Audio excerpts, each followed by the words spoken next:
Galilee really pi tung a Giêsu le zul tu na khoan ron liao a khi chia sang ti let a thau i zul tu na chin phang ngai in mo van sang na Giêsu tu long tung a dir i khi tu le ti le tu dai te in an hi mi ba hi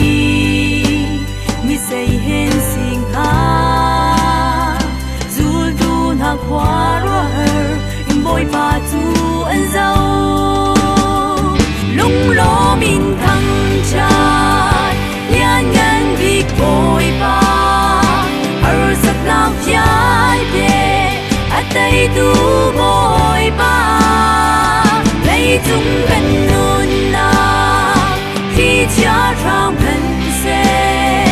phép tên ý đây im lạc boy si thì lấy chúng gần nun na à hin bung xa lệ chín lung in gần đợt thôn gian à